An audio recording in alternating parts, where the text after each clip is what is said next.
So hello guys, welcome back to other video.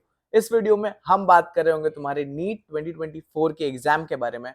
कैसा paper आया, मैंने पेपर देखा। फिजिक्स केमिस्ट्री तो मुझे समझ आया, बायो इतना समझ आता नहीं है, बट फिजिक्स केमिस्ट्री समझ आई। बायो मैंने देखा, बायो पूछा लोगों से कि कैसा आया था बायो का पेपर, कैसा लगा।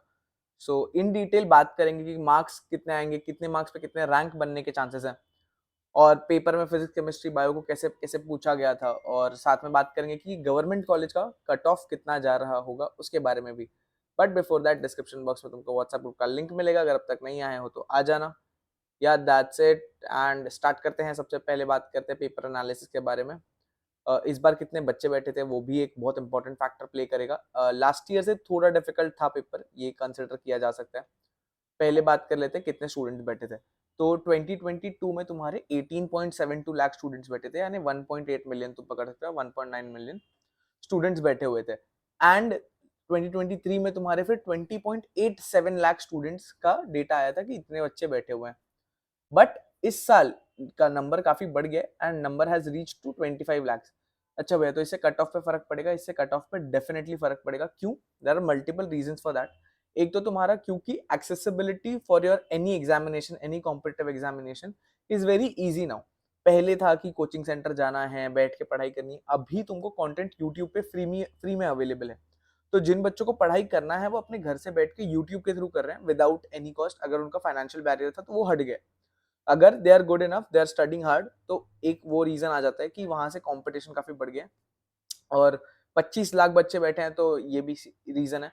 But at the same time एक और चीज जो ध्यान में रखनी चाहिए हमको, कि गवर्नमेंट कॉलेज की सीट्स काफी ड्रास्टिकली इंक्रीज कर रही हैं in last few years. 5 to 10 years अगर हम डेटा लें तो गवर्नमेंट कॉलेजेस की सीट काफी बढ़ी है, क्योंकि नीट में कंपटीशन भी उतना ही बड़ा है।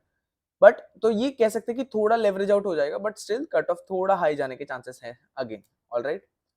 तो नंबर ऑफ स्टूडेंट्स थे अप्रोक्सीमेटली 25 लाख, यानी 2.5 मिलियन। डेटा अभी तक रिलीज नहीं हुआ है कितने बच्चे एग्जैक्टली थे।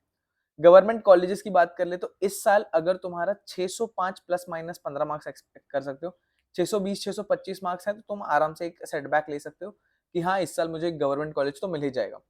यही नंबर जो था 2016-17, जब मैं जेई के लिए प्रिपेयर कर रहा था, उस टाइम पे यही नंबर होता था कि अप्रोक्सीमेटली तुमको 560 70 80 use to be considered as very good score. But अभी क्योंकि एक्सेसिबिलिटी ज्यादा है, ज्यादा कंपटीशन है, तो मार्क्स भी बढ़ेंगे। तो 620 मार्क्स के आसपास अगर है, 605 से 620 25 के आसपास, तो तुमको एक गवर्नमेंट कॉलेज मिलने के चांसेस हैं this year in your NEET 2024।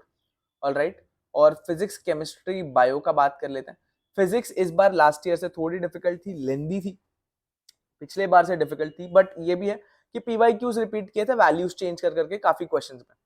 सो ये एक रीजन है। तुम्हारा फिजिक्स थोड़ा लेंदी था, बट कट ऑफ अगेन यहाँ बोल सकते हो कि थोड़ा घटे, जिस वजह से कि फिजिक्स लेंदी था, but at the same time competition ज्यादा है तो कट ऑफ ज्यादा ऊपर नीचे होने के चांसेस नहीं है। केमिस्ट्री हर साल की तरह इजी पूछी गई थी। हर साल हर एग्जाम, ऑलमोस्ट हर कॉम्पिटेटिव एग्जाम में केमिस्ट्री आसान पूछी जाती है, beat NEET, beat JEE, beat your MST CET, beat any exam. Chemistry in general easy पूछ लेते हैं वो। पता नहीं उनको ऐसा लगता है कि सब बच्चों को केमिस्ट्री नहीं आती होगी, या केमिस्ट्री ही आसान करके हम फिजिक्स बायो में ज्यादा डिफिकल्टी कर सकते हैं। बायो तुम्हारा अबव एवरेज था, पिछले साल से थोड़ा ज्यादा डिफिकल्ट कंसिडर किया जा सकता, डिफिकल्ट भी नहीं, लेंदी कंसिडर किया जा सकता है। एनसीईआरटी बेस्ड ही था, बट मैट्रिक्स क्वेश्चन काफी ज्यादा पूछे गए थे, जिस वजह से तुम्हारा टाइम ज्यादा लग रहा था तुमको वो क्वेश्चन सॉल्व करने में। सो ये एक चीज है कि तुम्हारा बायो अबव एवरेज पूछा गया था इस साल भी, लास्ट ईयर्स के कंपेरिजन में। तो अगेन थोड़ा कट ऑफ नीचे आने की जगह पर कंपटीशन बैलेंस कर देता है उसको। तो कट ऑफ इसके लिए मैं कह रहा हूँ 19-20 का फर्क आएगा, बहुत फर्क नहीं आएगा। अब मार्क्स वर्सेस रैंक की बात कर लेते हैं। तुम्हारी 2024 में मार्क्स कितने आ रहे हैं और उसके एक्सपेक्टेड मार्क्स, एक्सपेक्टेड रैंक क्या होगी। अगर तुमने आंसर की से अब तक मिलाया नहीं है तो आंसर की आ गई है, आंसर की से मिला लो। डिस्क्रिप्शन बॉक्स में व्हाट्सएप ग्रुप का लिंक है, वहां पे मैंने भेजा हुआ है। एक बार वापस आ जाओ सारे, तो मैं वापस भेज दूंगा। ऑलराइट। तो रैंक मार्क्स की बात कर लेते हैं। अगर तुम्हारे 720 से 715 मार्क्स के बीच में, तो ऑब्वियसली तुम्हारी टॉप 10 में रैंक बन रही होगी। 710 से 700 मार्क्स के बीच में है तो तुम्हारी 21 to 200 रैंक तक बन रही होगी। 698 से 690 मार्क्स के बीच में है तो 500 से 500 200 से 512 के बीच में रैंक बन रही होगी। एंड 690 से 688 जो तुम देख सकते हो पूरा कट ऑफ। एक सेकंड के लिए मैं हट जाता हूँ, स्क्रीनशॉट ले लो चाहिए तो, ठीक है।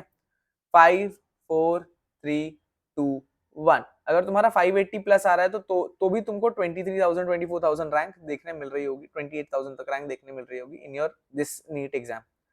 उसके बाद बात कर लेते हैं कि 659 से 650 तक का स्कोर होगा तो 2752 टू 4163, सेम ऐसे पूरा कंटिन्यू होते होते तुम्हारा 579 से 570 के बीच में स्कोर है, तुम्हारा 28,745 से लेके 34,361 मार्क रैंक तक देखने मिल रही होगी इन योर एग्जामिनेशन।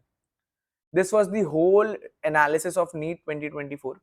नीट के बारे में जो भी मुझे पता था, जितनी मुझे समझ थी उस हिसाब से, बट ये रहेगा कि कट ऑफ तुम्हारा 19-20 से ही वेरी करेगा, क्योंकि ऑब्वियसली पेपर थोड़ा डिफिकल्ट पूछा गया था हर साल के कंपैरिजन में।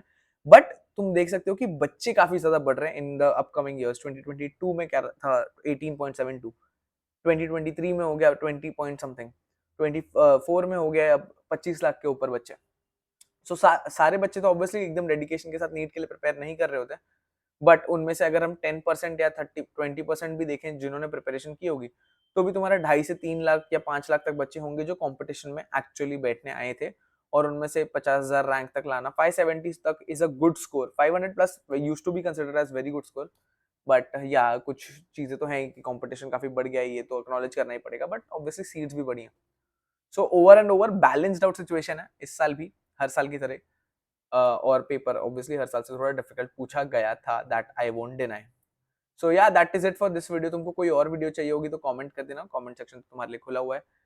डिस्क्रिप्शन बॉक्स में एक ड्राइव का लिंक मिल जाएगा, और तुम्हारा फेज 2 और फेज 3 के लिए प्रिपरेशन स्ट्रैटेजी एमएसटी सीईटी के लिए मैं ला रहा हूँ। और that is it for this video. Instagram है, अभी मत आओ, एग्जाम के बाद आ जाना। सो कॉलेज रिव्यूज आ रहे होंगे इस चैनल पे। Thank you, thanks for watching. कोई और वीडियो चाहिए तो बता देना। Alright, bye.